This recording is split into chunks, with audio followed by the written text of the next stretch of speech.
नमस्कार, बहुत स्वागत है आपका सुपरफास्ट छत्तीसगढ़। आप देख रहे हैं, मैं हूं आपके साथ ऋतु ज्ञानवानी। सबसे पहले बात कोंडागांव की। फरसगांव क्षेत्र में तेज आंधी के साथ ही झमाझम बारिश हुई है। जिले में कहीं कहीं ओले भी गिरे हैं, कई जगहों पर पेड़ गिरे, कई इलाकों की बिजली सप्लाई बंद हो चुकी है। उर्दा बेड़ा पुल पर बाढ़ जैसे हालात बन चुके हैं। रपटे के ऊपर से पानी बह रहा है।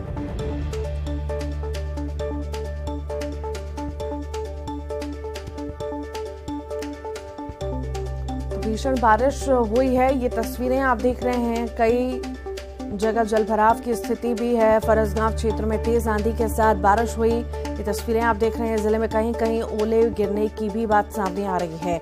ज्यादा जानकारी के लिए विवेक हमारे साथ जुड़ गए हैं। विवेक, ओलावृष्टि हुई है, साथ ही साथ तेज बारिश हुई है, कैसी स्थिति और क्या क्या परेशानी? देखिए, मैं बता दूं कि ये अचानक शाम को मौसम का बदलाव आया है और अभी स्थिति ये है कि सावन भादों की झड़ी लगी हुई है। कोंडागांव जिले में लगातार अलग अलग जगहों पे पानी बारिश हो रही है। और जिस तरीके से जो उरंदा फरसगांव इलाके का जो उरंदा बेड़ा है और कोनगुण है, वहाँ पर बाहर से जमकर बारिश हुई है, जिससे हालात ये हैं कि उरंदा बेड़ा पुल के रफ्ते में पानी चढ़ गया है और बाढ़ की स्थिति बनी हुई है। तो मतलब ये कहा जा सकता है कि गर्मी का मौसम, जिस समय लोग पानी के लिए तरसते हैं, उस समय लोगों को अब पानी से बचने की हालात हो गई है। और जो बाढ़ की स्थिति बनी हुई है, उससे करीब करीब 1 दर्जन से अधिक गाँव का संपर्क जिला मुख्यालय से टूटा हुआ है। हालांकि मौके पर पुलिस के जवान तैनात किए गए ताकि कोई अप्रिय घटना न हो पाए। जी ठीक, बहुत बहुत शुक्रिया विवेक। ये तस्वीरें आप देख रहे हैं फरसगांव की है, जहां पर भीषण ये बारिश हुई है। जिले में कहीं कहीं ओले भी गिरे हैं, कई जगहों पर पेड़ गिरने की भी खबर है। कई इलाकों में बिजली सप्लाई बंद हो चुकी है, लोग परेशान हो रहे हैं। उर्दा बेड़ा पुल पर बाढ़ जैसे हालात बने हुए हैं। रपटा के ऊपर से पानी बह रहा है, जैसे कि तस्वीर आप देख रहे हैं। कांकेर की बात करते हैं। कई इलाकों में तेज आंधी बारिश हुई है। पखानजूर इलाके में अचानक से बारिश से नुकसान हुआ है। पेड़ों के गिरने से बिजली यातायात प्रभावित है। किसानों की फसलों को भी भारी नुकसान पहुंचा है।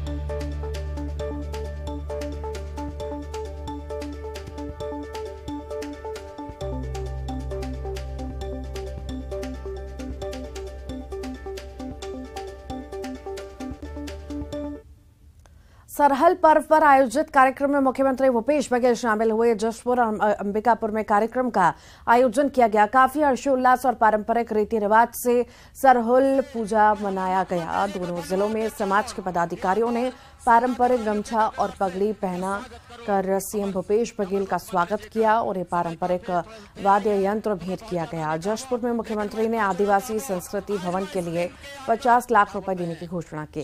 कार्यक्रम को संबोधित करते हुए कहा कि प्रकृति और धरती को संरक्षित रखने के लिए हमने जो संकल्प लिया है, उसे पूरा करने हम सतत प्रयत्नशील हैं। उन्होंने समाज के लोगों को अपनी प्रकृति, सांस्कृतिक और धरोहर को संरक्षित रखने का आग्रह किया। उन्होंने कहा कि कांग्रेस की सरकार अपनी संस्कृति को बचाने का काम कर रही है। लेकिन मैं इतना जरूर कहूं, आज मैं इस दिन के याद करो, क्या बोलते हैं, सौहार्द और हमारा शान और शौर्य की। रायपुर से बड़ी खबर है। बीजेपी की तुलना हनुमान जी से करने पर सीएम ने तंज कसा है। सीएम का पीएम पर तंज। हनुमान जी ज्ञान और बल में सर्वश्रेष्ठ हैं, उनके जैसा कोई नहीं है। हनुमान जी दुष्टों भ्रष्टाचारियों का विनाश करते हैं, ये बयान भूपेश बघेल ने दिया। बीजेपी में तो सारे भ्रष्टाचारी जाते हैं, पर हनुमान जी किसका विनाश करेंगे? बीजेपी के लोगों का नाश करेंगे। सीएम के बयान पर बीजेपी ने पलटवार किया है।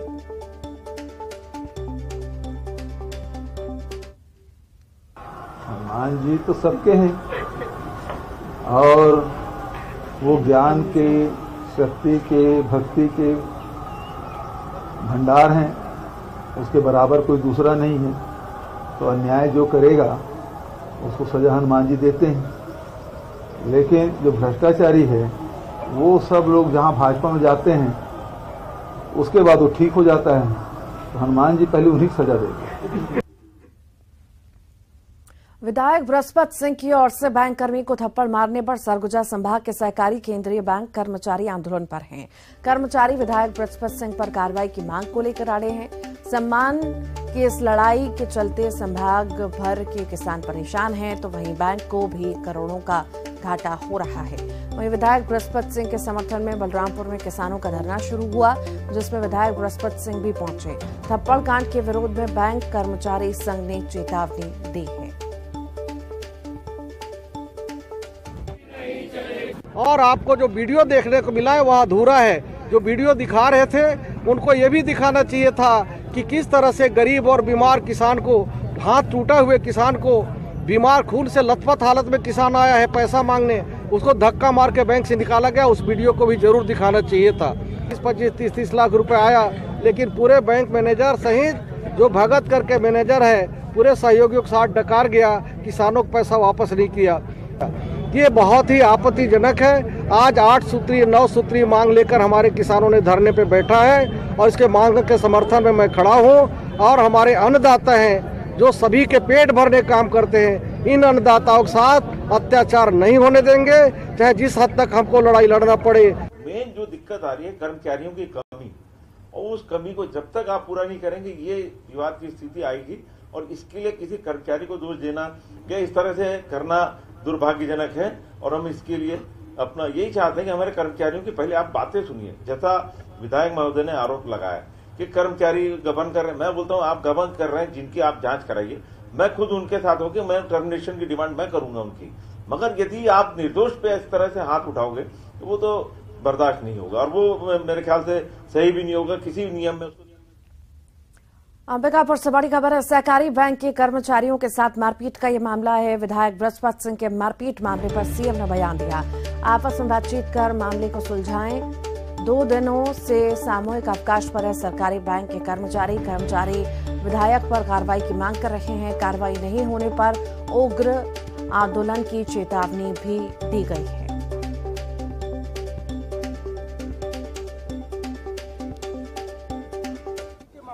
बृहस्पति सिंह के बारे इसको बातचीत करके इसको सुलझा लेना चाहिए। बातचीत करके इसको सुलझा लेना चाहिए। बातचीत करके इसको सुलझा लेना चाहिए। विधायक बृहस्पति सिंह के बहाने पूर्व सीएम रमन सिंह ने कांग्रेस पर जमकर हमला बोला। उन्होंने कहा कि कांग्रेस का स्वभाव दिखाता है कि उसके अंदर कितना घमंड है। कांग्रेस पूरी तरह से सत्ता के नशे में चूर है। जिलों तहसीलों में अधिकारियों कर्मचारियों की पिटाई हो रही है। कांग्रेस के कार्यकर्ताओं को मारपीट करने की पूरी छूट दे दी गई है।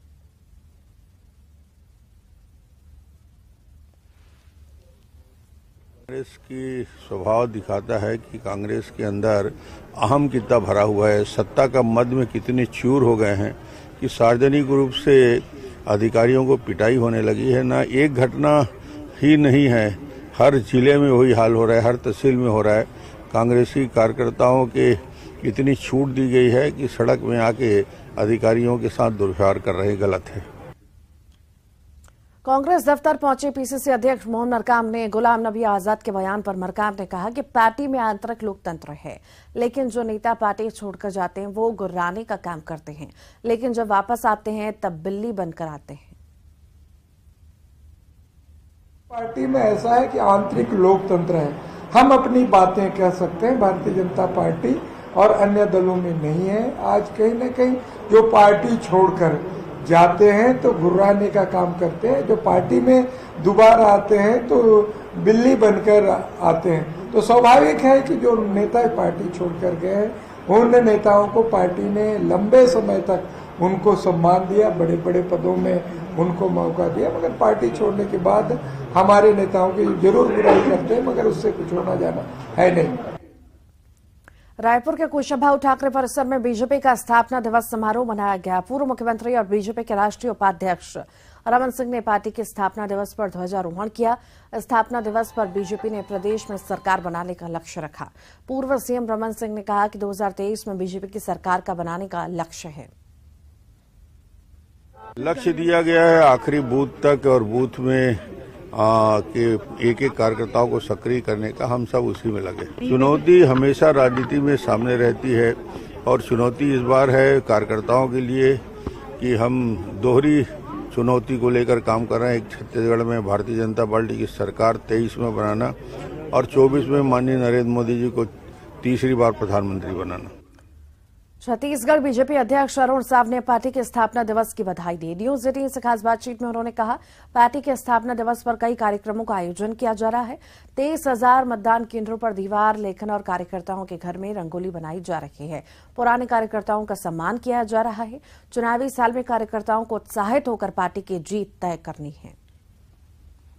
हमारे छत्तीसगढ़ में आने वाले नवंबर महीना में विधानसभा का चुनाव है।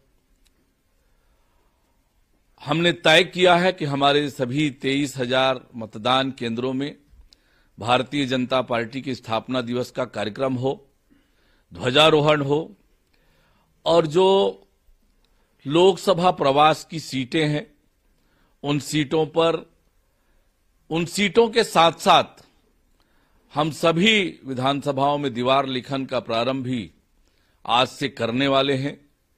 ध्वजारोहण होगा, पुराने कार्यकर्ताओं का सम्मान का कार्यक्रम होगा, घरों में रंगोली बनाए जाएंगे, दीपक जलाए जाएंगे, पार्टी कार्यालयों की सज्जा की गई है और बड़े उत्साह के साथ हम आज स्थापना दिवस मना रहे हैं।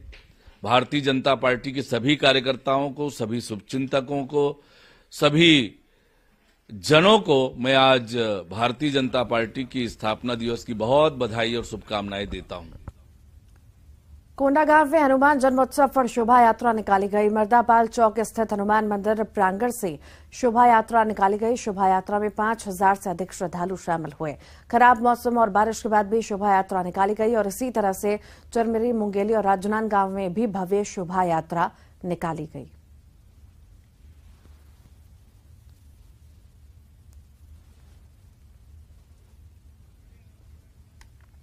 दुर्ग में बड़े धूमधाम से हनुमान जन्मोत्सव मनाई जा रही है। भिलाई के सेक्टर 9 स्थित सिद्ध हनुमान मंदिर को भव्य रूप से सजाया गया। भगवान हनुमान के दर्शन करने लाखों लोग पहुंचे। यहां करीब 2 लाख श्रद्धालुओं के लिए महाभंडारी की व्यवस्था की गई।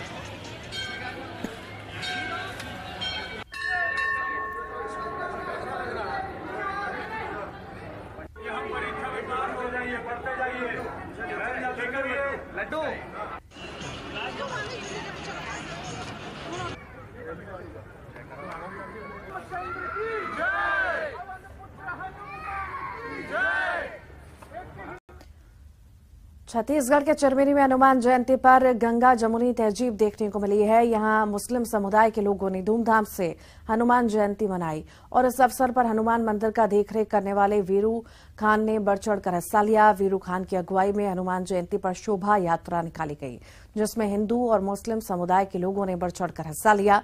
समाज सेवी वीरू खान पिछले कई सालों से हनुमान जन्मोत्सव का आयोजन करते आ रहे हैं। उनका कहना है कि वो इस तरह से समाज में भाईचारे का संदेश देना चाहते हैं। आप देख सकते हैं यह मंदिर जो है वीरू खान नामक व्यक्ति यहाँ का देखरेख करते हैं, यहाँ का साफ सफाई करते हैं और आज हनुमान जयंती के अवसर पर यह शोभा यात्रा आयोजन करवा करके ये आयोजन में श्रद्धालुओं का स्वागत भी करते हैं। किस तरह से आप कितने सालों से कर रहे हैं हनुमान जी की ये सेवा और लगातार आप शोभा यात्रा में भी आप शामिल होकर के और शोभा यात्रा का आयोजन करके एक पूरे भारत में एक नया संदेश देना चाहेंगे, क्या बताएंगे? पहले तो मैं सभी को नमस्कार करना चाहता हूं और हनुमान जयंती के उपलक्ष्य में सभी देशवासियों को हनुमान जयंती की बधाई भी देना चाहता हूं। क्योंकि ये 16 नंबर वार्ड है और मेरा घर भी यहीं पर है सामने और 5-6 साल हो गए। हम लोग 5-7 लड़के, पिंटू, विनोद, विकास, विजय, राजेश, राकेश, ऐसे 4-5 साथी मिलकर हम लोग 5-7 साल से लगभग ये आयोजन हम लोग कर रहे हैं। ये आयोजन का क्या उद्देश्य है? आप एक खुद मुस्लिम समुदाय से आते हैं, आप रोजा भी रखे हैं, ऐसे में इसका क्या उद्देश्य है? एक समाज में एक अच्छा भाईचारा का संदेश देना चाहता हूं और ऐसा कहीं पर हमारे में आपके में ऐसा कहीं नहीं है कि किसी समाज का विरोध करके अपने आप को आगे बढ़ाना, ऐसा कोई काम नहीं है। हम लोग चाहते हैं कि समाज को अच्छे से सुचारू रूप से चला सके। इस माध्यम से हम लोग भाईचारा हिंदू मुस्लिम करके रहना चाहते हैं। आप देख सकते हैं वीरू खान जी बात कर रहे थे और लगातार पिछले 6 सालों से ये हनुमान मंदिर की सेवा कर रहे हैं और यहाँ का आयोजन जो हनुमान जयंती के अवसर पे होता है वो आयोजन का वो खुद आयोजन करवाते हैं और तमाम हजारों की संख्या में श्रद्धालु यहाँ शामिल होते हैं। और ऐसे में ये आयोजन जो है ये चिरमिरी के वार्ड क्रमांक 16 से होते हुए लगभग 3 से 4 किलोमीटर जाता शोभा यात्रा, जिसका खुद आयोजन कराते हैं और वीरू खान जी उनका स्वागत श्रद्धालु करते हैं। सुजीत शाह, न्यूज 18 छत्तीसगढ़। भिलाई दुर्ग में हनुमान जन्मोत्सव का पर्व धूमधाम के साथ धार्मिक आस्था के साथ मनाया जा रहा है। आपको दिखाना चाहूंगा भिलाई का सबसे प्रमुख आयोजन भिलाई के सेक्टर 9 का ये हनुमान मंदिर है, सिद्ध हनुमान मंदिर कहलाता है, जहां पर न सिर्फ भिलाई बल्कि संपूर्ण प्रदेश से लोग आते हैं। देख सकते हैं कि हजारों की संख्या में लोग लाइन में लगे हुए, सुबह से यही कतार लगी हुई है, जय श्री राम और हनुमान जी के नारे गूंज रहे हैं। इसी तरह से सुबह से लगातार ये लाइन लगी हुई है, करीब हजारों लोग यहाँ पर मौजूद हैं जो हनुमान जी के दर्शन करने के लिए पहुंचे हुए हैं। दर पर देख सकते हैं कि किस तरह से भीड़ लगी हुई है, यहाँ पर लोग पूरे धार्मिक आस्था के साथ आते हैं। हनुमान जी का ये हेड ऑफिस कहलाता है, क्योंकि हनुमान जी यहाँ पर जो विराजित होते हैं, वैसे तो हनुमान जी हर लोगों की मनोकामना, हर लोगों का संकट हार लेते हैं, लेकिन अस्पताल के बीचों बीच स्थापित हनुमान जी की इस दरबार की महिमा ही निराली है। यहाँ पर कुछ लोग मौजूद हैं, उनकी बात करेंगे। देखिए किस तरह से धार्मिक आस्था जुड़ी हुई है यहाँ से। जय श्री राम। ये बहुत ही प्राचीन मंदिर है जो कि स्वयं ही उत्पन्न हुआ है और इसे हटाने के लिए बाजू में मानव सेवा परिसर में मंदिर स्थानांतरण करने का कोशिश किया गया, मगर जो है हनुमान जी जो है यहाँ से हिले ही नहीं। और ये मंदिर जो है आस्था का है और मनोकामना भी कई लोगों की यहाँ पूरी हुई है। देखिए आप लोग यहाँ पे कब से आ रहे हैं, कितनी कैसी आस्था यहाँ पे जुड़ी हुई है? बहुत अच्छा लग रहा है। किस 10 साल से आ रहे हैं। जी जी। तो देखिए और भी लोग हैं जो इस तरह से हनुमान जी के दर्शन करने के लिए हमेशा पहुंचते हैं, और जब हनुमान जयंती का जब पर्व हो तब यहाँ पर हर कोई एक बार अर्जी लगाने ज़रूर आता है। हनुमान जी हर किसी के संकट हर लेते हैं। यहाँ पर महाभंडारे का भी आयोजन किया जा रहा है, जहाँ करीब 1.5 से 2 लाख लोग प्रसाद ग्रहण कर रहे हैं। न्यूज़ 18 छत्तीसगढ़ के लिए भिलाई से मिथिलेश ठाकुर। और आइए अब देखेंगे 25 सेकंड में खबर। जगदलपुर में भाजपा प्रदेश महामंत्री केदार कश्यप का तंज, बोले मोहन मरकाम को बहुत अपमानित कर चुकी है कांग्रेस।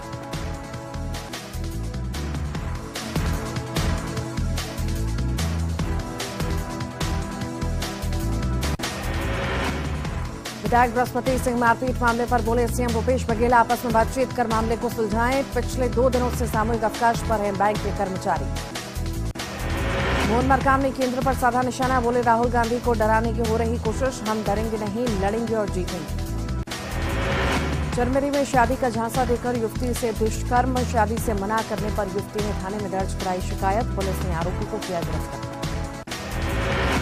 कवर्धा में रायपुर जबलपुर नेशनल हाईवे पर भीषण सड़क हादसे में 2 युवकों की मौके पर मौत, तीसरा युवक गंभीर रूप से घायल, इलाज के लिए अस्पताल में भर्ती।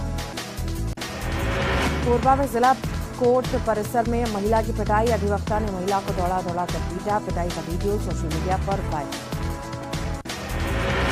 कोरबा में छात्रा ने घर में लगाई फांसी, महिला अधिवक्ता ने छात्रा को लिया था गोद, आत्महत्या के कारणों का पता लगाने में जुटी है पुलिस। मनेन्द्रगढ़ में पिता ने किया रिश्ते को तार-तार, 5 साल की बेटी के साथ की छेड़छाड़, बच्ची को लेकर कोतवाली पहुंची मुतानिन, पिता पर मामला दर्ज कर कार्रवाई की मांग। मनेन्द्रगढ़ में अज्ञात महिला का मिला शव, महिला के चेहरे पर चोट के निशान, जांच में जुटी मनेन्द्रगढ़ पुलिस। जागरा खांड थाना क्षेत्र की घटना। भिलाई स्टील प्लांट में फिर हादसा, ब्लास्ट फर्नेस 8 महामाया की लिफ्ट में हादसा, बाल बाल बचा लिफ्ट ऑपरेटर, हादसे की जांच में जुटी पुलिस। दुर्ग में ज्वेलरी दुकान में चोरी के 3 आरोपी गिरफ्तार, 2 किलो से अधिक चांदी के गहने बरामद, कुम्हारी पुलिस ने की बड़ी कार्रवाई। बालोद में चलती कार में लगी आग, कार सवार लोगों ने कूदकर बचाई जान, आग लगने के कारण अज्ञात, फिलहाल जांच में जुटी पुलिस। विपक्ष के हंगामे के बाद चरमेरी नगर निगम का बजट पेश, महापौर कंचन जायसवाल ने पेश किया 400 करोड़ का बजट। रायपुर में मौसम विभाग ने जारी किया अलर्ट, 11 जिलों के लिए जारी किया गया अलर्ट, प्रदेश के कई जिलों में गरज चमक के साथ आकाशीय बिजली गिरने की संभावना। कांकेर में कई इलाकों में तेज आंधी से बारिश, पेड़ों के गिरने से बिजली, यातायात प्रभावित, किसानों की फसलों को भी भारी नुकसान। प्रदेश भर में धूमधाम से मनाई जा रही हनुमान जयंती, सभी देवालयों में पूजा अर्चना के साथ विशाल भंडारे का आयोजन, शोभा यात्रा के लिए सुरक्षा की चाक चौबंद व्यवस्था। अंबिकापुर हनुमान मंदिर पहुंचे खाद्य मंत्री अमरजीत भगत, हनुमान जी की पूजा अर्चना, प्रदेशवासियों को दी हनुमान जयंती की बधाई। और इसी बीच बड़ी खबर रायपुर से है। आईएएस अधिकारियों की पदस्थापना जारी है। सरकार ने 2 आईएएस अफसरों के विभागों में बदलाव किया है। जीआर चुरेंद्र होंगे छत्तीसगढ़ राज्य सूचना आयोग के सचिव, आनंद कुमार मसीह होंगे सचिव छत्तीसगढ़ पुलिस जवाबदेही प्राधिकार सामान्य प्रशासन विभाग ने ये आदेश जारी किए हैं। और इसी के साथ ही सुपर फास्ट छत्तीसगढ़ में इतना ही।